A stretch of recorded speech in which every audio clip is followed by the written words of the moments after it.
first thing we've got to do is to make the filling, and I have ground chicken in here. Yes, we are doing chicken pastels, so which means, you know, and I hate chunky pieces of meat, so I'm going to go in with my spoon here.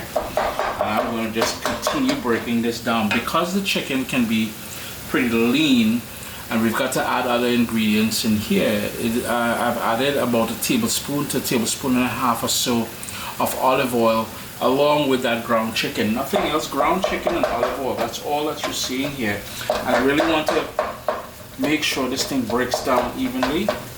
And there's still quite a bit of water that's burning off, but the whole idea is to make sure we break this up and cook it through. It took about 15 minutes, and you can see I broke it down really nice. On the bottom you see caramelization happening there. That brown is pure flavor. So what we want to do is to add on that now.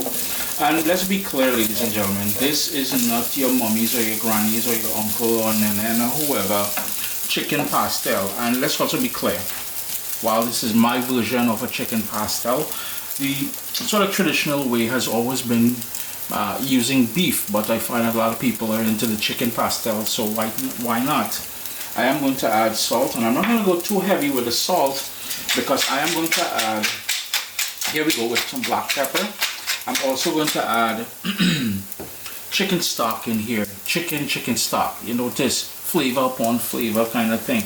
But before we get to that, we've got scallion. Some of you call it green onion or spring onion.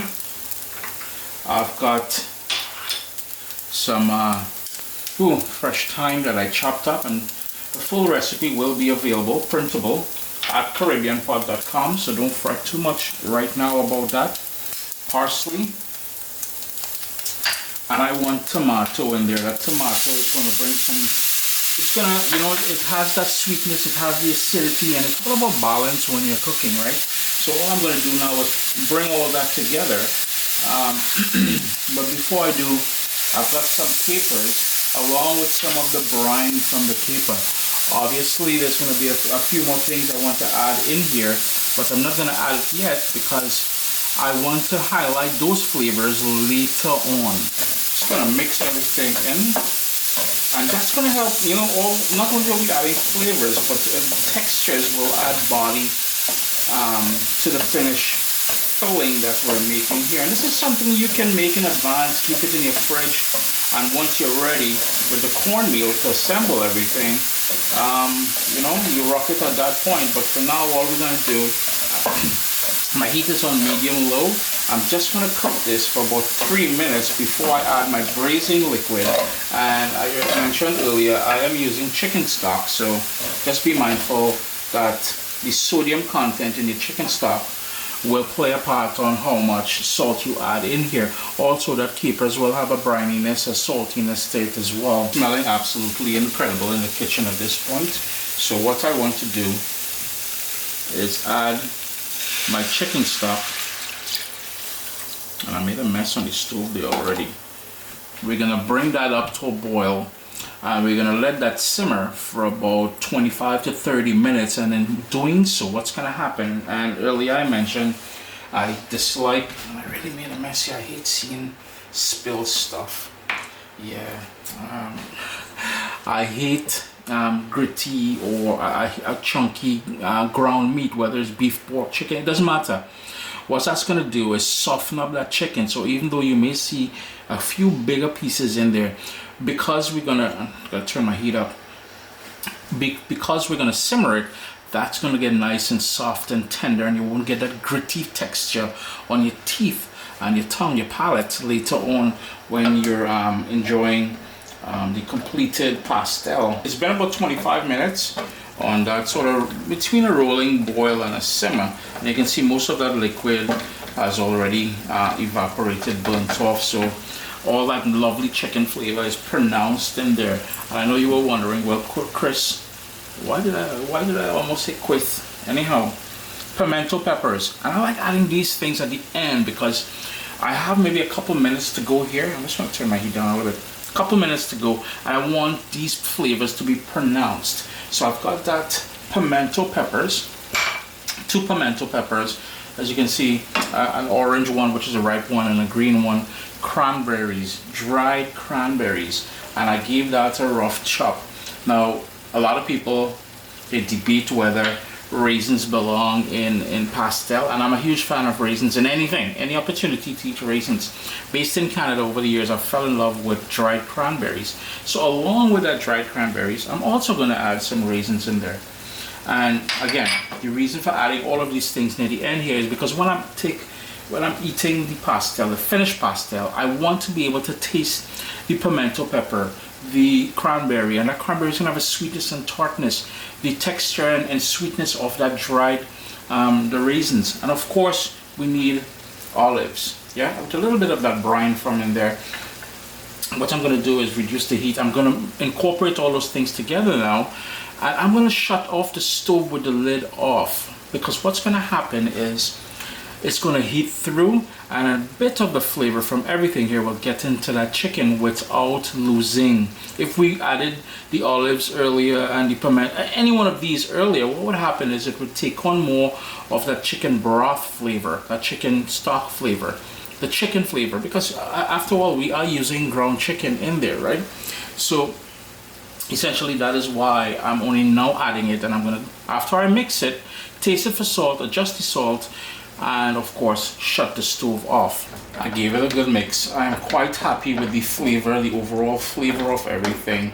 And later on, I'm just going to break up. And what I forgot to mention, I did give the dried cranberries a rough chop, because they were fairly big cranberries when they were dried, I guess. But I gave that a rough chop. So all we're going to do now is allow this to cool down. And yeah, cool it down, and you can put it in the fridge, and when you're ready to make to completely make the pastel, you can use it then. But in my case, I'm just going to allow it to cool down on its own, and then I'm going to continue with making the entire pastel itself. Yeah, more of that chicken flavor. What I want is chicken flavor in the sort of outer casing, the cornmeal or corn flour that I'll be using as the sort of wrap, the sort of create the envelope, which is pastel. And what I like doing, chicken stock. I want the chicken flavor every bite that you get. We are making chicken pastel, so I've got chicken stock coming up to a boil there, and I want some butter in there to further enhance. Butter adds niceness to everything. Now here's the thing, you will see a lot of people season the cornmeal or corn flour with salt, black pepper. Some people put shadow benny in there, some people put pimento pepper and all that. I'm going to turn my stove off and let that butter melt. I will not add any salt or anything else. There's a lot of flavor in that chicken stock, a lot of salt as well too, and it is salted butter that I'm using. We've got that corn flour. If you recall in the video I did with Chef Ling when we did the beef pastels, and if you haven't seen it yet, you gotta head over to youtube.com/Caribbean Pot, and that video is there. But we used white corn flour, white corn. This time we're using the yellow one, and this is where I'm gonna pour that hot liquid directly in there. Yeah, and you're gonna pour, and what you're gonna do is you're gonna go in and mix it. You want a nice sort of a soft dough that's going to form, but what I'm going to do is allow it to cool a little bit, and I'm going to go in with a spoon and I'm going to start mixing it. Yeah, like keep working that in, and you will have to keep adjusting the amount of liquid, and I'll show you the end result that we're looking for. But essentially keep adding that liquid in there and keep working it. And this is the sort of texture that you're looking for, and you want to grab about just a little bit more than well, there we go, double the size of a ping pong ball, I guess, and you're gonna roll it out into a ball basically. Yeah, and you're just gonna set them aside. Again, you notice it's a bit tacky, but that's cool. That's exactly what we want. We want to make sure that I'm making a mess, but small thing. Have a cleanup service for that. Nah, no cleanup service over here. Nah? As we continue, I'm just going to drizzle a bit of vegetable oil over the balls that we created here. And I have my press. If you guys recall, I shared that video at the Hamilton's Farmers Market where I purchased this. This one is aluminum. I think you can get the cast iron one. This one is about 2/3 the price of the cast iron one. I've got my press already, so I'm gonna hit that with a little spray. We're gonna put a piece of parchment paper down and a little spray. Yeah, this can become a little bit oily, so. And then we're gonna grab one of the dough balls. I'm just gonna press it down just a little bit in the center there. Make sure, yeah, it's in the center. I'm gonna make that go down.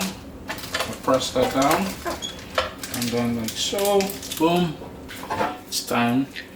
That lovely filling, that chicken with the raisins and olives and that cranberry. I'm just gonna pile it up in the center. Yeah.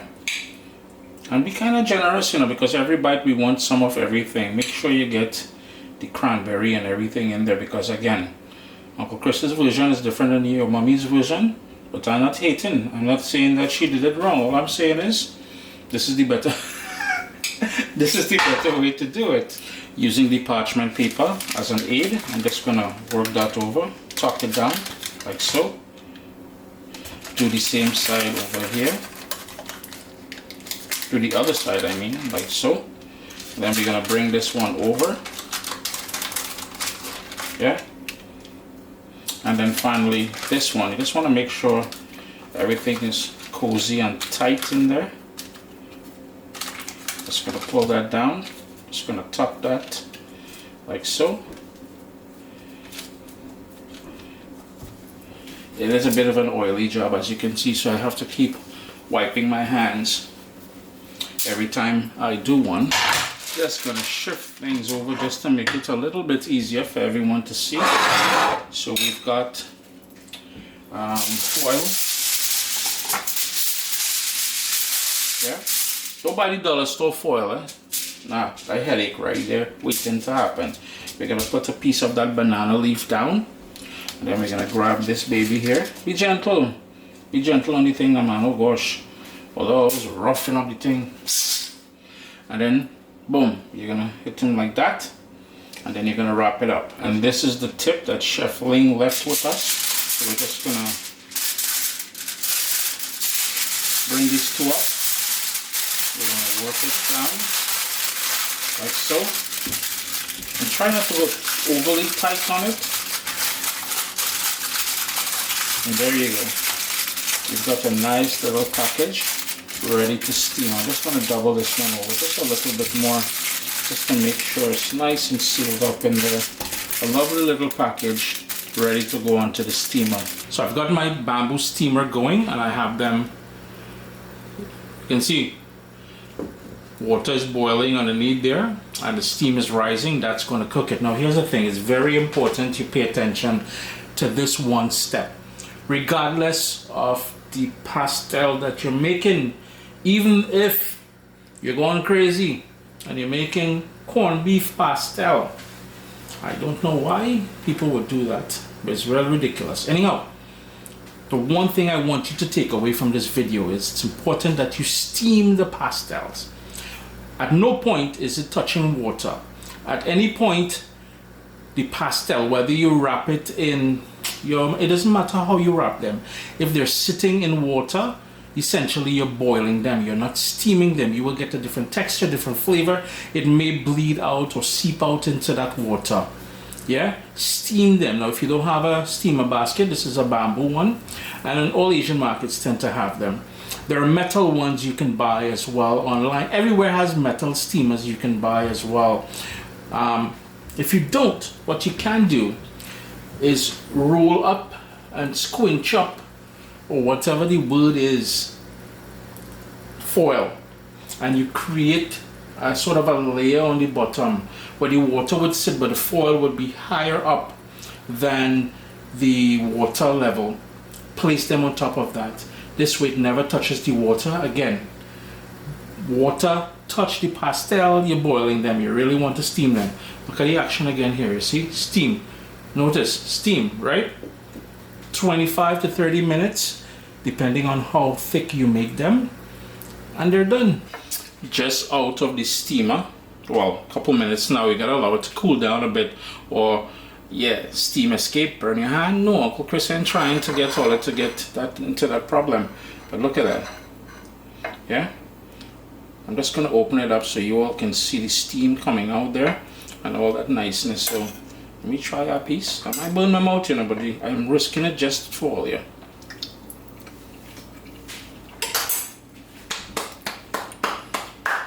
Proper things. But listen,